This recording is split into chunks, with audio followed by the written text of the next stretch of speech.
Hello friends. आज हम लोग पार्ट 6 जयपुर से पत्र का सेकंड पार्ट का क्वेश्चन आंसर करेंगे। इन्हें भी जानिए। डाक पेटी, पोस्ट बॉक्स। ये क्या है? डाक पेटी, जिसे हम पोस्ट बॉक्स भी कहते हैं। ये क्या है? लेटर, पत्र। और ये कौन है? पोस्टमैन, डाकिया। डाक पेटी एक लाल रंग की पेटी होती है। इसका प्रयोग भेजी जाने वाली चिट्ठियों का संग्रह करने के लिए किया जाता है। जब हमें किसी को चिट्ठी भेजनी होती है तो हम उस पर सही पता लिखकर डाक पेटी में डाल देते हैं। फिर डाकघर, पोस्ट ऑफिस वाले डाकिया भैया बहना इस डाक पेटी से चिट्ठियां निकालकर डाकघर ले जाते हैं। डाकघर से चिट्ठियां पते पर लिखे नगरों के डाकघरों को भेजी जाती हैं। उसके पश्चात डाकिया भैया बहना उन्हें सही पते पर देने जाते हैं। तो आप लोगों को पता चल गया होगा कि हम लोग अपनी चिट्ठियां लिखकर कहाँ डालते हैं? डाक पेटी पे। और हमारी चिट्ठियां ले कौन जाता है? डाकिया भैया या बहन। अब हम लोग जानेंगे पिन कोड के बारे में। यह हम लोग क्या भरते हैं? Pin code. पिन कोड क्या होता है? पिन कोड 6 अंकों की संख्या होती है। पिन कोड कितने अंकों की होती है? 6 अंकों की। इसे किसी विशेष क्षेत्र की पहचान के लिए प्रयोग किया जाता है। यह मुख्य रूप से डाक, चिट्ठी और पार्सल भेजने और प्राप्त करने में सहायता करता है। उदाहरण के लिए, यदि किसी गांव या नगर में कोई चिट्ठी भेजनी हो तो उस स्थान का पिन कोड डालकर यह सुनिश्चित किया जाता है कि चिट्ठी सही पते पर पहुंचे। इसका पहला अंक राज्य को बताता है, दूसरा और तीसरा अंक जिले को बताता है और अंतिम 3 अंक डाकघर की पहचान बताते हैं। पहला अंक क्या बताता है? राज्य को, दूसरा और तीसरा अंक जिले को तथा अंतिम 3 अंक डाकघर की पहचान बताते हैं। टोटल कितने अंक होते हैं? 6 अंक। चिट्ठी आई है। पत्र लिखना एक बहुत पुरानी और आनंददायक कला है। सोचिए कि मोबाइल फ़ोन, ईमेल या व्हाट्सएप आने से पहले लोग एक दूसरे से कैसे संवाद करते थे? हाँ, वे पत्र लिखते थे। पत्र एक संदेश होता था जिसे कागज़ पर लिखा जाता है और डाक के द्वारा दूर रहने वाले मित्रों तथा सगे संबंधियों को भेजा जाता है। पत्र कैसे लिखें? चलो हम देखते हैं। प्रारंभ। सबसे पहले आप ऊपर दाईं ओर दिनांक लिखें। दाहिना किधर होता है? इधर। दाहिनी ओर दिनांक यानी तारीख लिखें ताकि पत्र पाने वाले को पता चले कि यह कब लिखा गया है। संबोधन। संबोधन में पूज्य या आदरणीय माँ अथवा पिताजी या मेरे प्रिय मित्र लिख सकते हैं, तो वो इस तरफ लिखेंगे। फिर अभिवादन। संबोधन के बाद अभिवादन अवश्य लिखें, जैसे नमस्ते, प्रणाम, आशीर्वाद। अब बड़े हैं तो नमस्ते, कुछ लोगों को प्रणाम लिखते हैं और छोटे को आशीर्वाद आदि। आपकी बात। अभिवादन के बाद पत्र के माध्यम से आप क्या कहना चाहते हैं वो लिखें। अंतिम पंक्ति। घर के अन्य लोगों का अभिवादन करें, जैसे बड़ों को प्रणाम और छोटों को प्यार। समापन। अंत में आप, आपका, आपकी प्यारा बेटा, आपकी प्यारी बेटी या आपका प्रिय मित्र अथवा और फिर अपना नाम लिखें। पत्र लिखते समय आपको अपनी भावनाओं को कागज़ पर उतारने का अवसर मिलता है। जब दूसरा व्यक्ति इसे पढ़ता है तो उसे ऐसा लगता है कि आप उसके पास ही बैठे हैं और उससे बातें कर रहे हैं। और हाँ, पत्र को लिफाफे में डालना ना भूलें। लिफाफे पर एक डाक टिकट भी चिपकाएं और साफ अक्षरों में जिसे पत्र भेज रहे हों उसका पूरा पता पिन कोड सहित लिखें। आजकल ऐसे पत्र कम लिखे जाते हैं, फिर भी वे बहुत विशेष होते हैं। तो क्या आप किसी को पत्र लिखने का सोच रहे हैं? इसे लिखें और देखें कि यह प्राप्तकर्ता तक पहुंचता है या नहीं। अभिवादन। अमर ने अपने पिता को पत्र में सादर प्रणाम लिखा है। सोचिए वह क्या लिखता यदि वह अपने मित्र को पत्र लिखता। तो जब मित्र को पत्र लिखते हैं तो उसमें हम लोग क्या लिखते हैं? प्रिय मित्र। अपनी बहन को पत्र लिखता तो उसमें क्या लिखेंगे? प्यारी बहन। अपनी माँ को पत्र लिखता तो आदरणीय माता जी। अपने अध्यापक को पत्र लिखता तो क्या लिखता? आदरणीय गुरु जी या आदरणीय मैडम जी। आप अपने मित्र को पत्र लिखिए। पत्र में आसपास के भ्रमण स्थलों और पवित्र प्रसिद्ध व्यंजनों के बारे में बताइए। जैसे डियर फ्रेंड, मतलब प्यारे मित्र, हम लोग कल चिड़ियाघर देखने गए थे। हमारे यहाँ क्या प्रसिद्ध है? चिड़ियाघर। चिड़ियाघर देखने गए थे।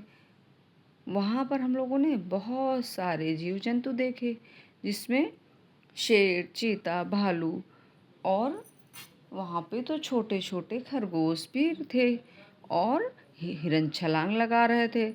सारा विवरण लिखने के बाद फिर हम लोग वहाँ बहुत सारे जीव जंतुओं को देखा। इसके बाद हमने देखा बहुत सारे ठेले लगे थे। वहाँ पे हम लोगों ने अपने मनपसंद व्यंजनों को खाया, जो वहाँ पे प्रसिद्ध भी हैं। वहाँ पे समोसे बहुत अच्छे बनते हैं, जलेबी बहुत अच्छी बनती है और कचौरी बहुत अच्छी बनती है, जो हम सब लोगों ने मिलकर खाया और बहुत इन्जॉय किया। इसी के साथ आप अपनी बात को लिख दीजिए। भाषा की बात। नीचे दिए गए उदाहरण को ध्यान से पढ़िए। अब आप भी उसी प्रकार नए शब्द बनाकर उनका प्रयोग वाक्यों में प्रयोग कीजिए। उपसर्ग, मूल शब्द, नया शब्द, वाक्य प्रयोग। उपसर्ग है वी। जो शब्द के पहले लगे वो उपसर्ग होता है। मूल शब्द क्या है? शेष। अब शेष में वी उपसर्ग लगाएंगे तो नया शब्द बनेगा विशेष। अब इसका वाक्य प्रयोग क्या होगा? आज का दिन मेरे लिए विशेष है। भर उपसर्ग है, मूल शब्द क्या है? पेट। तो इसका नया शब्द क्या बनेगा? भर पेट। मैंने आज भर पेट भोजन किया। उपसर्ग है, फिर मूल शब्द है योग। अब नया शब्द क्या बना? उप में योग जोड़ा तो उपयोग बना। मोबाइल का उपयोग कम करें, क्योंकि मोबाइल से हमें बहुत नुकसान होते हैं। उपसर्ग है प्रा, मूल शब्द है कार, तो नया शब्द क्या बनेगा? प्रकार। तुम्हारे किताबें कई प्रकार की हैं, या तुम्हारी किताबें कई प्रकार की हैं। अनुशासन, तो अनु उपसर्ग हो गया, मूल शब्द हो गया शासन। अब नया शब्द क्या बनेगा? अनुशासन। अनुशासन से जीवन सफल बनता है। नीचे दिए गए वाक्य को ध्यान से पढ़िए। हमने घूम घूम कर जंतर मंतर देखा। अब इन्हें आगे बढ़ाइए। हमने झूम झूम कर नृत्य किया। हम लोग नृत्य कैसे करते? झूम झूम कर। हमने कूद कूद कर खेल खेला। हम लोग खेल कैसे खेलते? कूद कूद कर। हमने उछल उछल कर गेंद पकड़ी। गेंद कैसे पकड़ते? उछल उछल कर। हमने घूम घूम कर जंतर मंतर देखा। तालिका को ध्यान से पढ़कर उपयुक्त वाक्य लिखिए। समय वाक्य। जो कार्य बीते समय में पूरे हो गए हों। हमारी यात्रा बहुत अच्छी थी। हमने कई पुस्तकें खरीदी थी। वह मेला देखने गया था। जो कार्य अभी हो रहे हैं। मैं गीत गा रही हूँ या गा रहा हूँ। मैं किताब पढ़ रहा हूँ। मैं खाना खा रहा हूँ। जो कार्य आगे आने वाले समय में होंगे, जैसे हम सपरिवार कल घूमने जाएंगे। जो करेंगे, कल हम समय से विद्यालय जाएंगे। मैं मन लगाकर पढ़ूंगा। पत्र में आए शब्दों को वर्ग पहेली से खोजकर लिखिए। अब इसमें क्या क्या है? कला, जयपुर, उदयपुर, चूरमा, जंतर मंतर, आमेर, दाल, जयसिंह, बाटी, हवा महल। तो हम इसको लिख लेंगे, उदयपुर, जयपुर, जंतर मंतर, आमेर, जयसिंह, दाल बाटी, चूरमा, हवा महल, कला, राजा और पुर। पत्र में संग्रहालय शब्द आया है, ऐसे और भी शब्द पता कीजिए जैसे विद्यालय। उन्हें समझिए और अपनी लेखन पुस्तिका में उनका वाक्यों में प्रयोग कीजिए। विद्यालय, मेघालय, भोजनालय, पुस्तकालय, देवालय, कार्यालय, चिकित्सालय और हिमालय। अब इनका पढ़ के आप अपने वाक्यों में प्रयोग करेंगे। जैसे विद्यालय में, तो मैं प्रतिदिन विद्यालय जाता हूँ। वेधशाला, वेधशाला क्या है? वह स्थान जहाँ ग्रहों, तारों और नक्षत्रों को देखने के लिए यंत्र रखे जाते हैं उसे वेधशाला कहते हैं। इन यंत्रों की सहायता से ग्रहों की गति स्थिति का निरंतर अध्ययन किया जाता है। संग्रहालय, संग्रहालय एक ऐसा सार्वजनिक भवन है जहाँ सांस्कृतिक, वैज्ञानिक, ऐतिहासिक एवं कलात्मक महत्व की वस्तुओं को प्रदर्शित किया जाता है। संग्रहालयों में कई प्रकार की वस्तुएं रखी जाती हैं जिनमें से कुछ अद्वितीय होती हैं। जंतर मंतर क्या है भारत में? यह जयपुर के अतिरिक्त और कहाँ कहाँ स्थित है, यह आपको पता लगाना है। आपके राज्य में कौन कौन से दर्शनीय स्थल हैं उनका संक्षिप्त परिचय दीजिए। कुछ कीजिए, अपने शिक्षक या किसी बड़े सदस्य से डाकघर जाइए। वहाँ क्या क्या काम किए जाते हैं इनकी जानकारी एकत्रित कीजिए। आप अपने मम्मी पापा के साथ डाकघर जाइए और वहाँ पर काम करिए।